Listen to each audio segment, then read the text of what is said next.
I had about 3 months to prepare before I would depart for Cairo, and prepare I did. I think probably it's my inner German that made me dive into, planning and making preparations. Hello and welcome to the Auto Ethnographer. I'm John Stech, your host on this journey. We travel the globe to bring you stories about culture and the global automotive industry. Fasten your seatbelt and let's get started. Hello and welcome to this week's episode of the Auto Ethnographer. We're going to do something a little bit different today. I don't have a guest. I want to talk a little bit about my own experiences because I have lived on 5 different continents and worked in multiple different countries throughout my career, and frankly, moved around many, many times, probably too many times. The relocation companies certainly prize my business. I want to talk about my preparations, my process on how I took a family abroad the first time. There's always a first time for everything. And even though I had spent my life internationally, growing up between the United States and Germany, I had never worked abroad until 2006. Lots and lots of business trips, lots of traveling abroad, lots of holidays, but I had never actually worked, embedded into another culture until 2006, which was about 13 years into my career. Well, what I want to do today is talk a little bit about the process of how I prepared myself, how I got a family ready to move internationally together with me, a spouse, as well as 2 relatively young children at that point in time. I always knew that my destiny was to work internationally. It was a passion ever since I was young. I was born in Germany, emigrated to the United States, and I knew I was different somehow from my friends. Right? We had different holidays, we had different, cultural traits, just different things, different rules, different behaviors at home versus what I had, observed with my American friends in their homes. So I oriented myself from the very beginning to look at a, international career, and things developed that way. For over a decade, I worked in the auto industry with international companies from a base in the United States. I'd emigrated to the United States from Germany in the 1970s and then spent pretty much every summer with my grandparents in Germany in the city of Bremen up until the 1980s. My passion was ignited from the beginning. I really wanted to see the world. Later, in my studies, which took place at Bucknell University in the United States, I studied both chemistry and German in the hopes that 2 subjects could prepare me for a career overseas in the chemical industry. I even applied for several jobs with chemical companies overseas. Later, during my MBA studies, a few years later, after working in the chemical field for a couple of years, I studied at the University of New Hampshire. At that time, they did not have quite the prestigious business school that they have today. It wasn't quite so built out as they have today. So they didn't have a specific international program, but I made it international by always selecting topics to write about in my essays or in my assignments that somehow had an international flavor. I really wanted to prepare myself for that, let's call it inevitability of living abroad. Out of business school, I landed a job with one of the largest automotive suppliers at that time. The company was Textron Automotive. It no longer exists.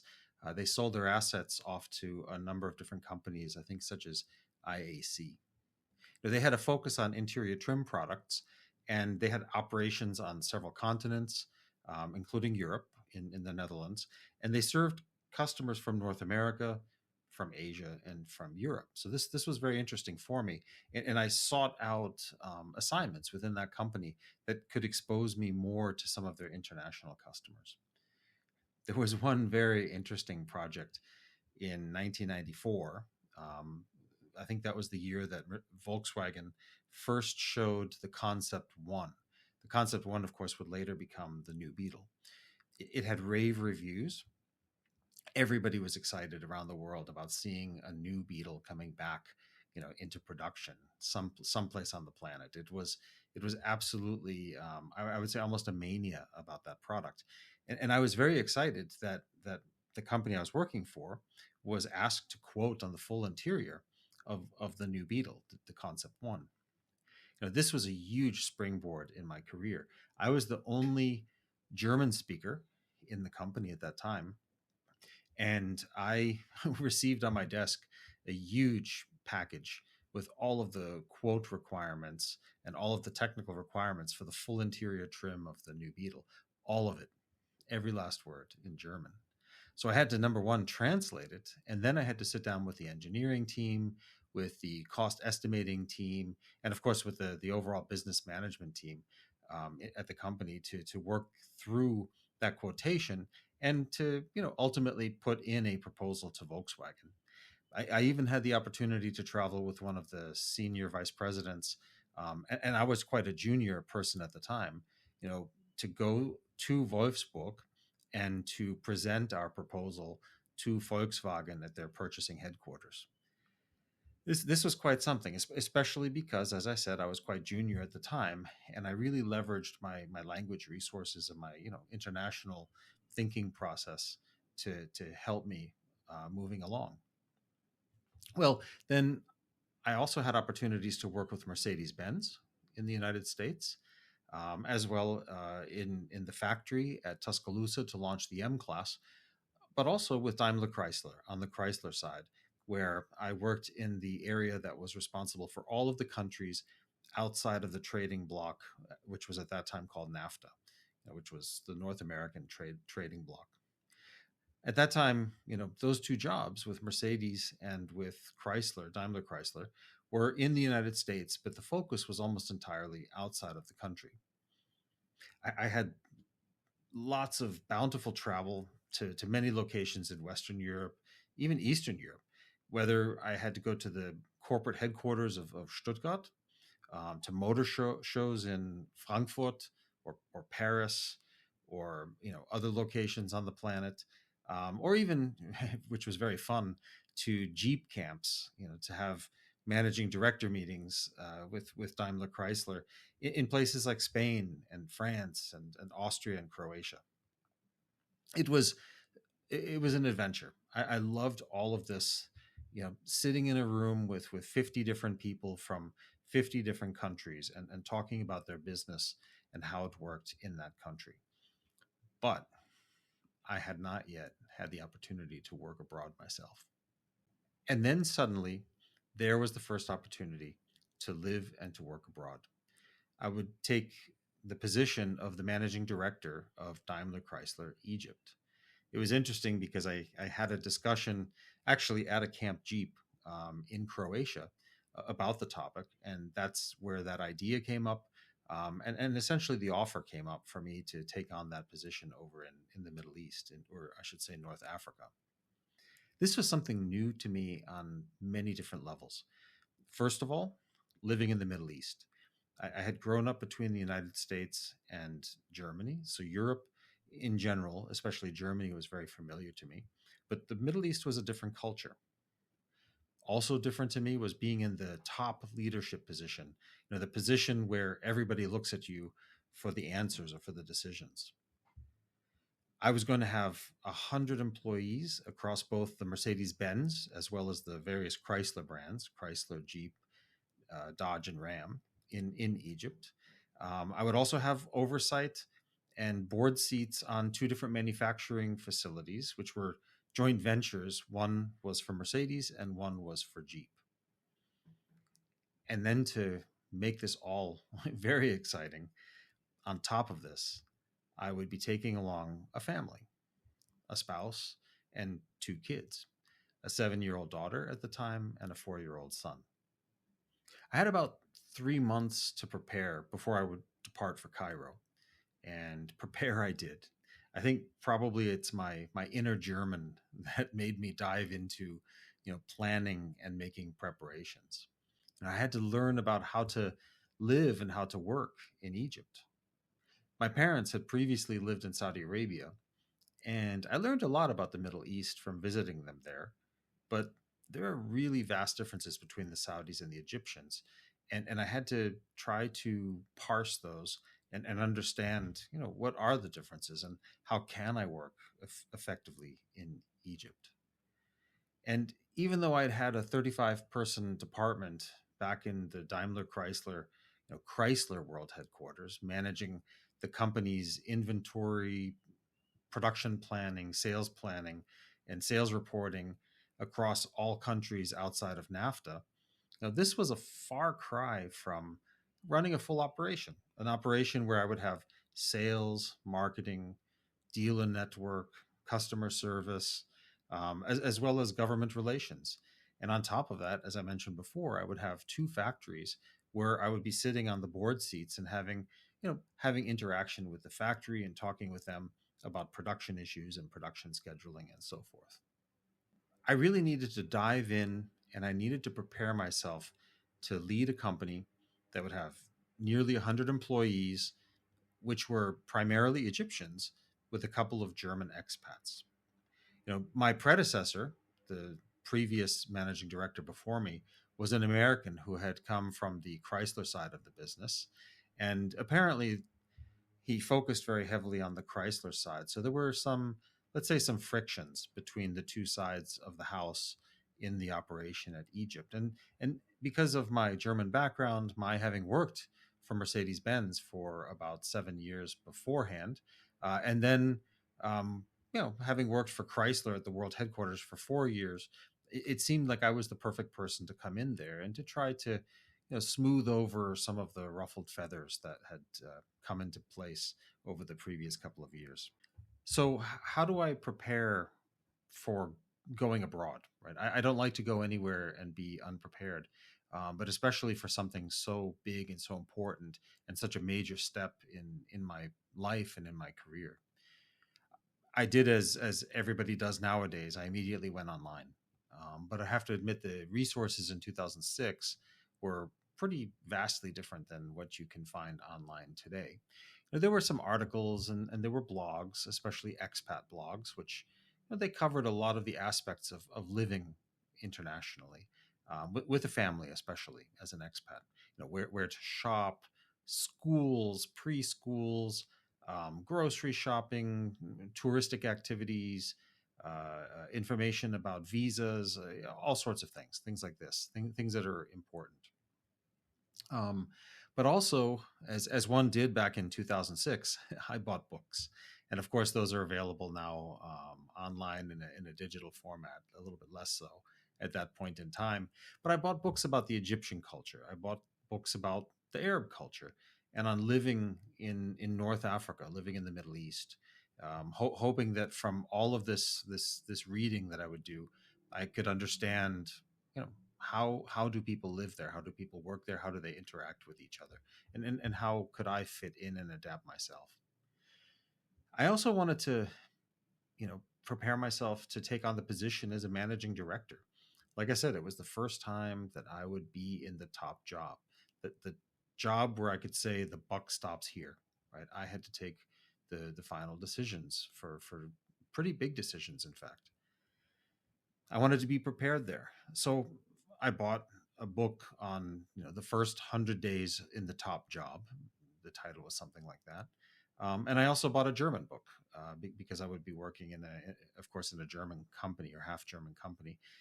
It was, I think, called Neu im Chefsessel. This was a book translated in English to New in the Boss's Seat.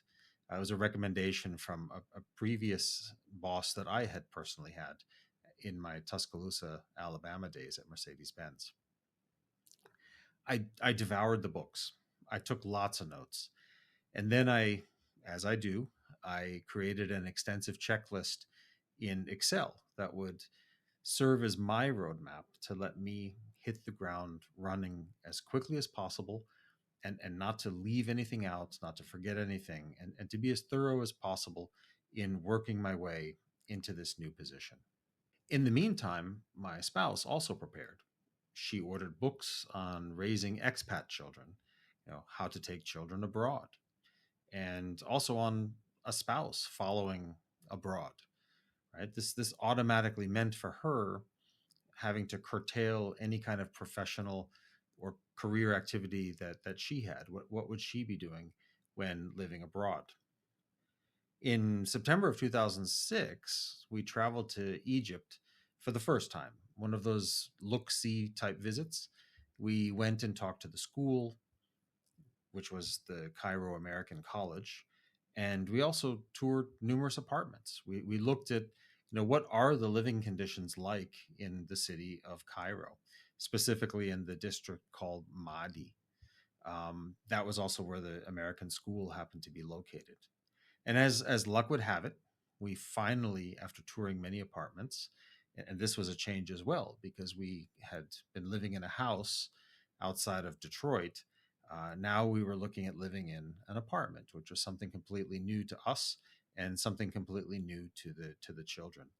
But as luck would have it, the apartment we found ultimately was directly across from the Cairo American College, something that the kids could easily walk every morning to get to school. So in October 2006, I jetted off. My family would be following me about 2 months later, and I landed in Cairo 2 months before them with the purpose of focusing 100% on the job. I didn't want to be distracted by anything. I lived in a hotel room. I didn't do anything outside of, being in the office, going to visit the factories, meeting all of my different partners in the business, including the dealers during that time. And then taking lots and lots of materials home every night and reading through that so that I could absorb the business, through and through in a very short period of time. I wanted to be able to then have focus on my family when they arrived, not having to be devoured by the job on their arrival, but being able to take time, take weekends, take even afternoons to go to the school with the kids if they had some sort of a parent teacher type of activity. I also wanted to have time available to me to look for everything and get ready, get ready for them. Looking for supermarkets, looking for stores, looking for parks, looking for activities that would be appropriate for the kids. And then, of course, on the work side, I have to admit I will never forget the October day in 2006 when I entered the offices of DaimlerChrysler Egypt. I was greeted warmly by the team as I made a round in the office, shaking hands with everybody and being greeted. It was a really wonderful, warm greeting. And that same day, I would have a town hall. Right, everybody was piled into a large conference room in the high rise that was high rise office, which was perched on top of a Sofitel hotel, directly looking down on the Nile River. And frankly, if you looked off to the west, you could even see the Great Pyramids on the other side of the Nile River. I would be lying if I said that I wasn't a little bit intimidated.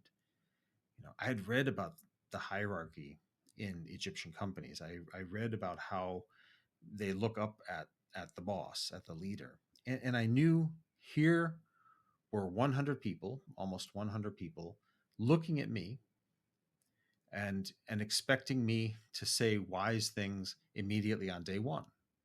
And I think they were as nervous about me, the new boss, as I was about them.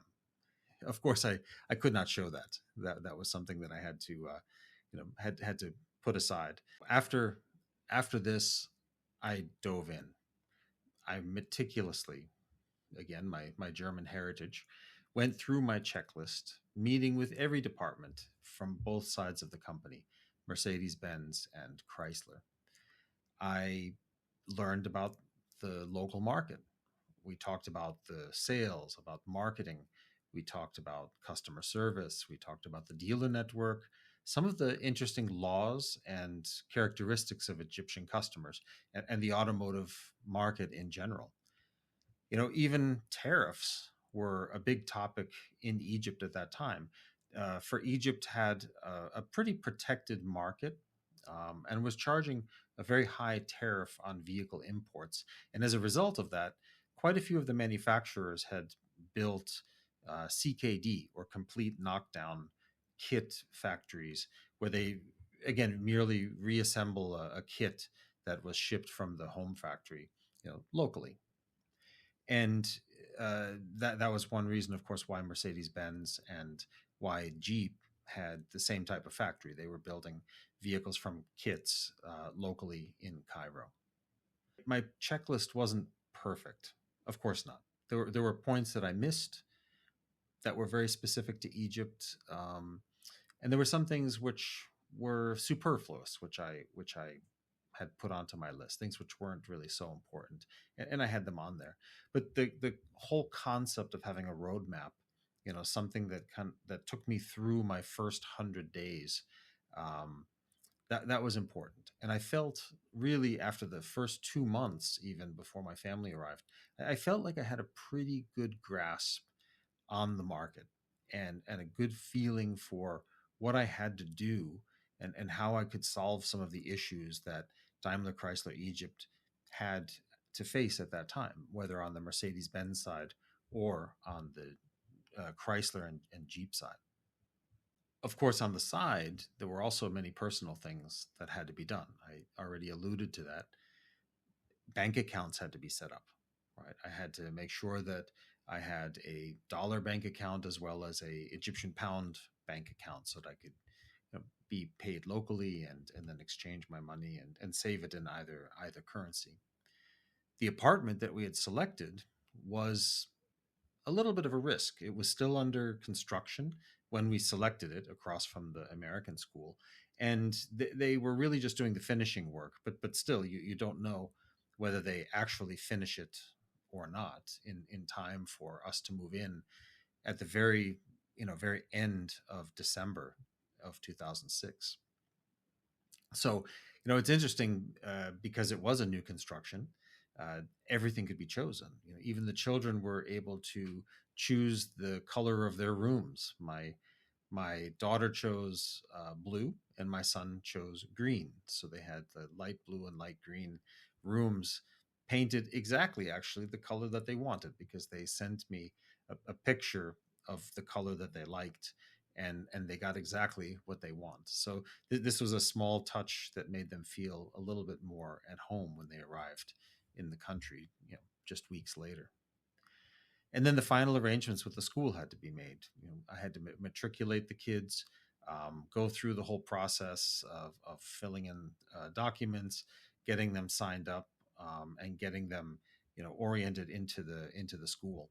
And one challenge was that in the very beginning, they didn't have a preschool class that was oriented, for my son's age. So he actually had to look at going to a different facility first, and then transferring over into the larger school, which he then did for the kindergarten, where he would then be under the same roof on the same property as my daughter. The day-to-day things, where do you buy your groceries? Yes, there was a big supermarket located on the edge of town. It was a large French supermarket brand, and it was not so convenient to get there. And Cairo, if you've never seen it, is not the easiest place to drive. In 2006, there were zero signs in English, and frankly, there wasn't even any good digital mapping for for GPS. It simply didn't really exist at that point in time. So we had to find something a little bit more local, and local we found a wonderful little grocery store that was local. It was 100% an Egyptian family, but they oriented themselves a little bit towards expats and foreigners, and they made you really feel at home, including, for example, taking pictures of the people who shopped there, and then posting the pictures of the families on the wall, the kids especially. My kids were very platinum blonde at a young age, and they ended up being little rock stars when we walked around in Cairo, because every teenager wanted to get their picture taken with two kids that had such impossibly blonde hair. Overall, I felt ready when they arrived in the middle of December. I had even bought a small potted palm tree, which would serve as a Christmas tree just a week later, after their arrival for Christmas. Gifts and decorations were bought locally. I had to make the kids feel as much at home as was possible in a new apartment with furniture that was not our own, because, of course, our shipping container with our furniture was somewhere on the Atlantic Ocean, possibly on the Mediterranean, but it was on its way. But they had to be at home. They even went swimming on Christmas Day. They I can tell you Cairo is not that warm at the end of December, but it's certainly warmer than Detroit. And the kids insisted on taking a quick dip in the pool, the building pool outside of the apartment on Christmas Day. Now came the waiting game. As I mentioned, we arrived with nothing but suitcases, and our personal belongings, our household essentially was in a container somewhere on a ship on the Atlantic or on the Mediterranean. And we followed the MSC lines, the MSC shipping line website closely, looking every day for a change in the status of the container, seeing when is it going to be delivered. We didn't want to live with temporary furniture or air mattresses forever. You hear stories about containers that fall overboard during a storm. And, we had these hesitations, these thoughts, these fears that perhaps our, belongings, all of our furniture and everything else was sitting somewhere on the bottom of the Atlantic following a storm along the way. But fortunately, this wasn't the case. We had the Christmas break, and then shortly after, the school started. The kids would join their young classmates. They would meet new little friends, and they made them very quickly. Little kids adapt very, very quickly. Even if you're shy, when you're put into a new place, you warm up, and other kids welcome you very rapidly. Especially, frankly, in expat communities, because everybody is in a different place. Very few people are at home in that community, in the expat community. And it means that almost everybody becomes that much more open and willing and capable of making friendships and being open and being flexible, to socialize and to broaden their horizon with new friends. This was something I think that made the biggest impression on me over time, which was the school and my children. They had 60 nationalities, something like this, at the American school in Cairo. And, my kids, they had friends from all over the planet, from dozens of different nationalities. The kids were from different cultures. They were different religions. They had different skin colors. They spoke different languages. They had different accents. And my kids loved it. They loved being in this environment with children from all over the planet. In fact, it even, I think, makes them mature that much faster in a way, because they have this broad worldview, and they see the world from many different perspectives. And when we returned to the United States back in 2014, the teachers in the United States often told their mother and I that, wow, your kids are much more mature than a lot of the other kids here locally. Why is that, right? And we believe it had everything to do with living this international life and having a bit more freedom and a bit more independence when they were living abroad. We used our time abroad as well as we possibly could, as efficiently and as adventurously as we could. On the weekends we would go into the city of Cairo. We went to the famed Egyptian Museum. We visited the pyramids. We climbed up into the largest of the pyramids to the very top on the inside, where you had the king's chamber. We went to the Khan al Khalili market, which is very famous for bartering and buying all sorts of really cool Egyptian trinkets. The kids, of course, were allowed to choose things that they would take home and treasure for years to come. We went to the green and verdant Al Azhar Park.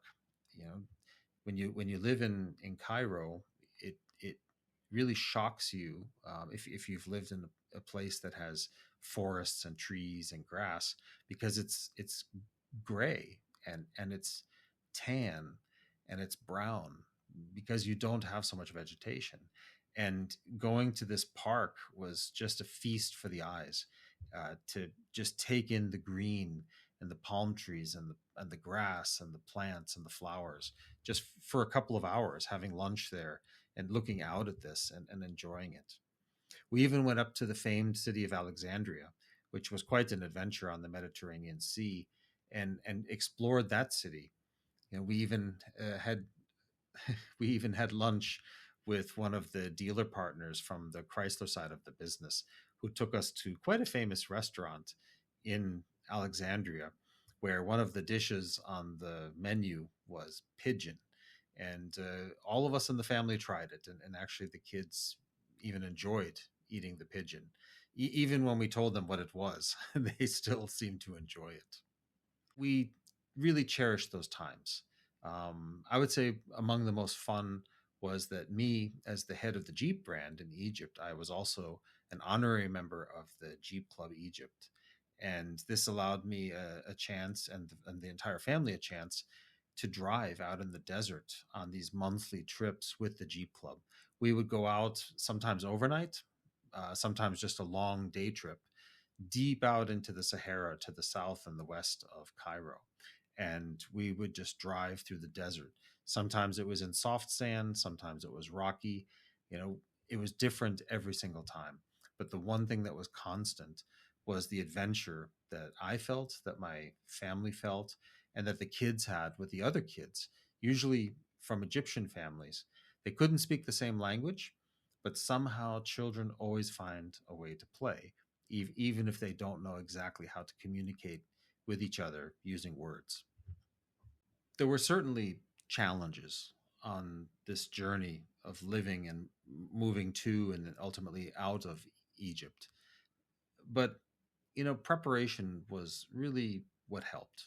We had really prepared ourselves in terms of what to expect from the local culture, what to expect as an expat living, also in a big city, which was something we had not done before. All of us were new to living in such a large city, and reading about it, preparing ourselves.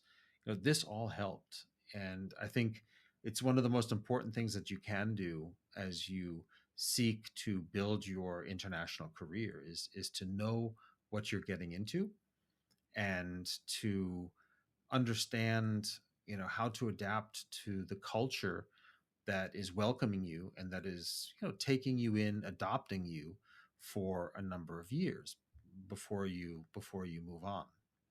Unfortunately, all good things always have to come to an end, and soon we would need our preparation skills again. This time was a little bit different. It wasn't around the world, um, but during the 9-year marriage at DaimlerChrysler, the company had a fairly rocky marriage through part of that time. And even though we had planned to stay in Egypt for 3 years, the stay was cut short. It was cut short to roughly 15 months, which was frankly a little bit of a disappointment. We liked it, and we had wanted to stay. But I had committed to switching over to the Chrysler side of the family after the divorce between the two companies. I had started in this large business on the Mercedes side, spent 4 years as a loan to Chrysler, but then ultimately decided to stay on the Chrysler side as the next step for my career. One of the reasons for that was that Mercedes had dozens, if not hundreds, of people that were capable of working internationally and had a more broad worldview. That was something that was lacking almost completely at Chrysler. There were not nearly as many people who had that international worldview, and because Chrysler in some ways had to start over again, separating itself from all of the different Daimler operations worldwide, they needed exactly that kind of person, and it was something that I thought I could offer to them, and therefore I stayed on the Chrysler side to help them regain their footing after the divorce. But decisions like that get rewarded very quickly with unexpected things. As soon as I made the decision to stay with Chrysler, I was offered the opportunity to move to Moscow, Russia, where I would then spend 7 years for Chrysler, 5 years, and then I switched to another brand in Russia after that. But I think that is a story for another day. So today's episode was a little different. I wanted to share some of my experiences, and this was the first one, the very first one of actually, moving abroad, living in a different country, and moving a family abroad. Since that time, I've done it several more times. I went and I lived in Moscow, as I just mentioned. Later, I moved to Vietnam, and then I moved to Thailand. So all of these were big changes. Each country is different. Each culture is different. Even Vietnam and Thailand, though they're very close geographically, they are quite far apart culturally and from a perspective of traditions. Every one of them took preparation. Every one of them took some homework, getting ready from many different aspects, from preparing your banking, preparing, your housing, transportation, all of these things. It goes to show that it's all in the preparation. You need to have enthusiasm, but you also need to do the homework and prepare yourself for this big adventure. Today's episode was really just the story of how I made this first step of a journey that I had been dreaming of and wishing for such a long period of time. And I hope that this story lands well with some of you in the audience who perhaps dream of living and working abroad at some point in the future. I hope that some of what I've talked about can be helpful in terms of how to prepare yourselves for one day, taking that next career step abroad. I am working on some things that I can share in some later episodes and share on the website.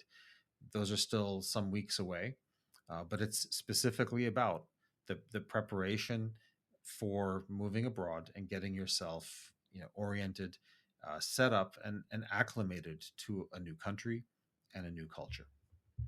With that, I'd like to close the episode and thank the listeners for joining in this week. I hope you join me again next week. And in the meantime, keep on driving. Thank you for joining us on today's journey. Please remember to like and subscribe to the Auto Ethnographer and leave us a rating or comment. For more information, visit our website at auto-ethnographer.com. You can also follow on Instagram, Facebook, and LinkedIn.